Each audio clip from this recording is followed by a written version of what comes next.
Before the explosive expansion of the early church in Acts, Jesus told his disciples to first wait in Jerusalem until the Father sent them what he promised.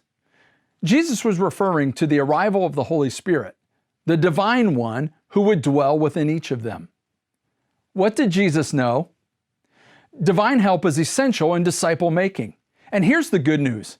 The same Holy Spirit that inhabited the original disciples inhabits every Christ follower today, including you and me. Given that each of us is located in our own Jerusalem right now, I invite you to wait for something specific from the Lord. Take a moment and look at the National Conference logo. What do you see? Faces. But maybe the better question would be, who do you see? When Jesus gave his disciple-making mandate, he had real people in mind. As we take our steps toward this year's gathering in Fort Wayne, I invite you to think intentionally about being a disciple maker. You know, someone who helps another learn and live the way of Jesus. From today until we meet in July, ask the Holy Spirit to lead you to someone, or lead someone to you for the purpose of disciple making. Expect to be nudged to help a neighbor who wants to learn who Jesus is. Anticipate someone approaching you that wants to connect because they've watched you live and they need to know how to live like Jesus. So wait in your place and prayerfully imagine the faces around you. Think about where you live, the neighbors around your home. Think about where you work, the coworkers and colleagues where you do your job.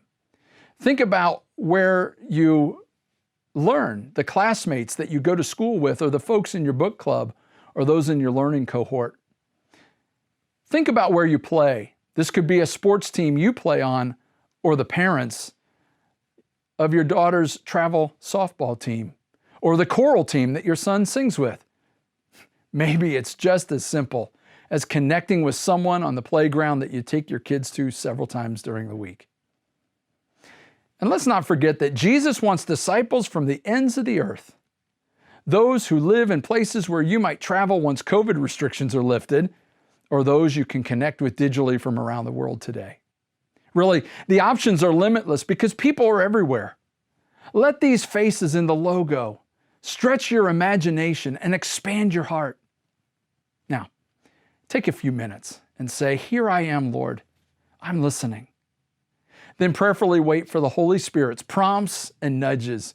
You'll be glad you did, and so will those 3 future disciple makers.